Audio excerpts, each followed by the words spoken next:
All right, everyone, welcome back to Tennessee This Week. It is time now to hear from our panel of pundits on this Sunday. And joining us now, we have our healthcare analyst, Craig Griffith.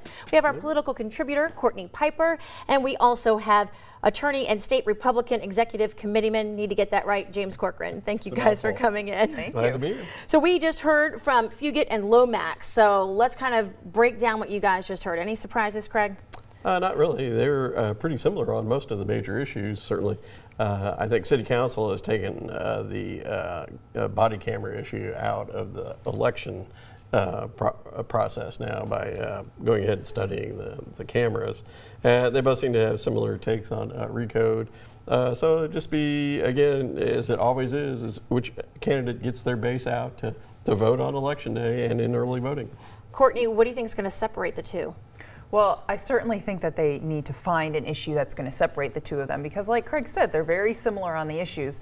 The one very notable difference, though, is Charles Lomax seems to have a lot more energy and excitement to serve in this position than Lynn Fugit does. You can kind of see that in their demeanor, and I've seen it throughout the debates and the speaking engagements that they've been a part of, that Charles has a lot of energy and enthusiasm and passion, and Lynn just seems like this is another opportunity to serve, very robotic, and here I am to serve. I don't know how well that's going to play with city voters. Enthusiasm is an issue? Yes. Oh, okay. So is hypness. Yeah, so is hypnos. James, yes. what is your take? Would you agree? I'd say that right now the big issue is, can Charles Lomax get his name out there? Can he get the funds? Can he get the resources to actually introduce himself to voters? Because I think Lynn Fugit's a bit more of an establishment candidate. She's familiar. She's a name people recognize when they see it on the ballot. And I think it's a question of, can he get out there and actually meet enough people to let folks know what he's about. How do you do that? Door to door? Door to door. He's got to raise some money to get some mailers out to actually, I think people have to see your name at least, most experts will say 5 to 7 times before it really sticks. So just, from making these appearances, social media, but actually just getting out there, going door to door is the best way. For a first-time candidate, he got 7,000 plus votes. That's not bad on the limited budget that he had.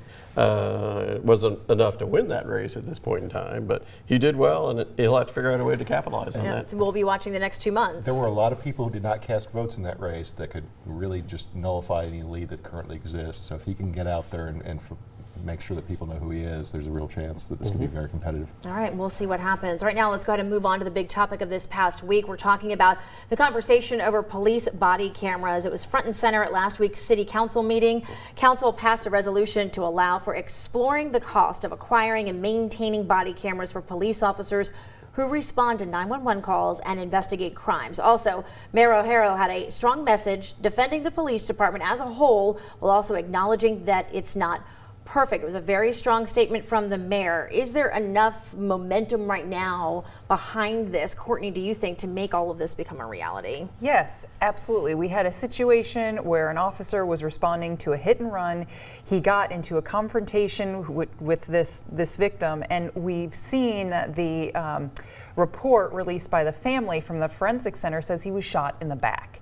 And so I think that is the momentum and the tipping point we need to say, hey, this is now something that we need to look at seriously, because it will help with accountability and justice and things like that. James? Well, as Mr. Lomax just said, we're the last major city in the state that does not have body cameras, and I think that there's no reason for us to be behind the curve on that. So the fact that City Council needs to spend this much time looking at it is almost silly to me, because I mean, the need is there.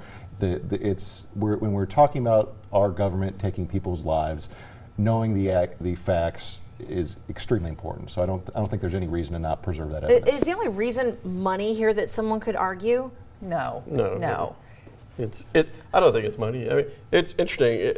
This entire episode, you had the family release a report said the victim was shot at the back.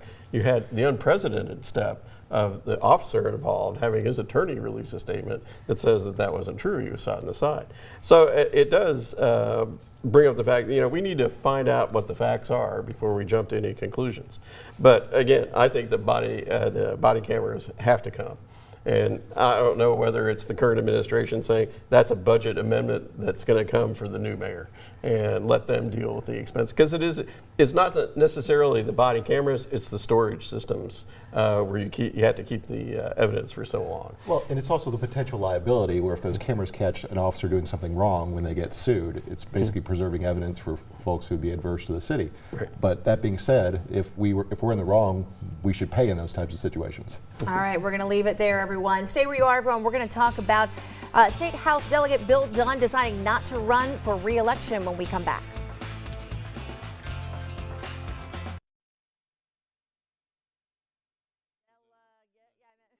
Well, it's a delegation. Sorry about that. Just came out of my mouth.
Welcome back to Tennessee This Week, everyone. The conversation continuing now with our panel of pundits today.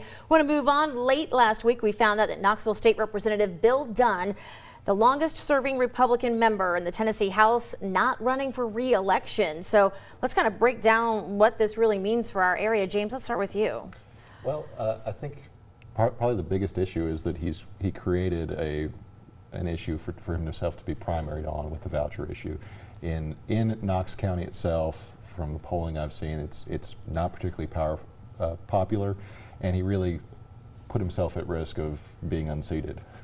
Do you have any idea who, I know it's early in the game, who might want to run for his seat? Well, I think Bounds has already, Ms. Bounds has already announced that she's opened a bank account. Yes. So I think she's certainly all in. I've not heard any other names. We're talking about Patty specifically. Bounds? Patty Yeah. Bounds. And School board member. So She decided not to run for the chair of the school board again because she said that she was considering a run against Bill Dunn. So I think she's all in.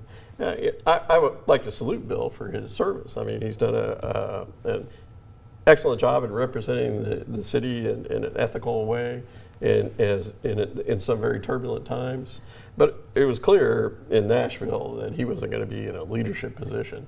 Now, moving forward, they actually called a special session to appoint Sexton as House Speaker, whereas they could have waited until January and let Bill serve out that term until January and reorganize then.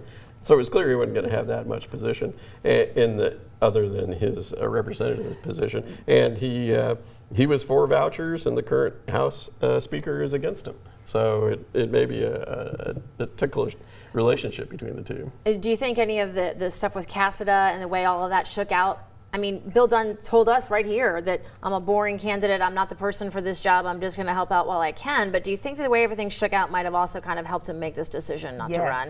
Yes. His colleagues in the House thumbed their noses at him by not allowing him to just serve out the term and wait and take that vote in January. So you have that. You have the fact that he made an issue for himself as it relates to vouchers.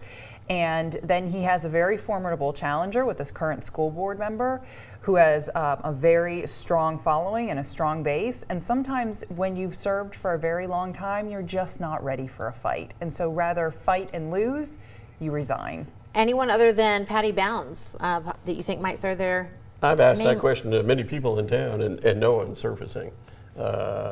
Someone told me on the Democratic side that there was no one interested on that side, and Patty had already announced on the Republican side. So I think she'll carry that standard bearer. So I don't know if anyone else has heard of a potential candidate. My name's yet, but I would imagine it being an open seat that someone will express interest and show up. Yeah, and again, this just happening like this week. So let's go ahead and move on and talk about President Trump's pick for Senate here in Tennessee. We've been talking about this for some time.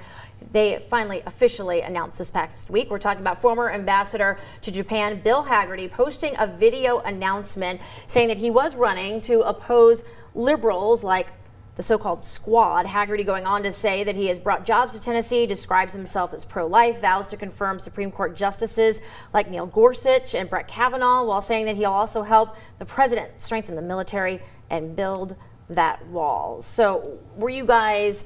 I don't think anyone was surprised, obviously, that this was finally going to become official. Anything that you've heard so far that it has shocked you?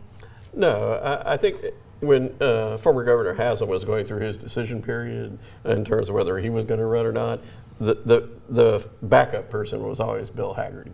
So I think that once former Governor Haslam said no, Bill jumped into that space that was left on the ballot. He's going to have the strong support of President Trump, which has proved to be very beneficial in the state of Tennessee.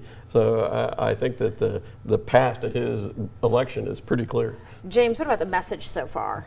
Well, he's hitting all the typical Republican talking points, and appropriately so. I mean, he has no need to really step out of line or really distinguish himself from any of the folks who've announced, because I think he probably jumps in with a significant lead, and then he has higher name recognition and more connections just with Republicans across the state of Tennessee. Courtney? Can he go across the aisle and get any Democrats here? The message in this video is incredibly disappointing, and the only thing that I think about is how far the state of Tennessee has fallen with the statesmen that have represented us in the U.S. Senate. Lamar Alexander, Bob Corker, Howard Baker Jr., Bill Frist, Fred Thompson. I mean, his video is not saying what he's going to do for Tennessee. It's everything that he's against, and he's using Republican propaganda and outright lies to win votes. And I just can't help but think how far we have fallen from the statesmen that have represented Tennessee in the U.S. Senate. Seemed to work for Marsha Blackburn. So I think if you're trying to get elected... I don't think I need to repeat my message again. So I don't anticipate that he'll deviate much from those talking points. Those are of interest to the vast majority of Republican candidates in the state of Tennessee, and those are the winning sides that he's on. The Democrats... We seem to have a rural-urban divide in our state now. The Democrats are somewhat successful in the urban areas, but not successful at all in the more rural areas. And so far, that combination hasn't worked for Democratic candidates. It didn't work for Phil Bredesen. Are you saying this will be an easy win for him? Yes. All right. We need to talk about the other folks on the candidate. I also will predict UTC will not beat Tennessee this week. Of course, we're recording Thursday night, everyone. Real quickly, let's go ahead and take a look at the other candidates, everyone. Also on the Republican ballot, Knoxville doctor Josh Gapp and Nashville surgeon Manny Sethi. James Mackler, an attorney and Iraq War veteran, running for the seat as a Democrat. Any of these gentlemen on the screen there have a chance, Courtney? Sure, they all have a chance. They're running, they will get votes, and we'll see who wins on Election Day. There's no evidence that Josh Gapp is even a Republican based on his voting history, so I don't think I could say outright that I don't think he has a chance of being successful on the Republican ballot. He didn't bother to even show up to vote for Marsha Blackburn in the last primary here in Knox County. Dr. Sethi seems to have gotten a lot of momentum. He had the advantage of actually declaring early, and he's collected a little bit of support, but I don't know that he can do it. All right, we need to leave it there. We're out of time, unfortunately. Thanks for joining us, everyone. We'll see you back here again next week.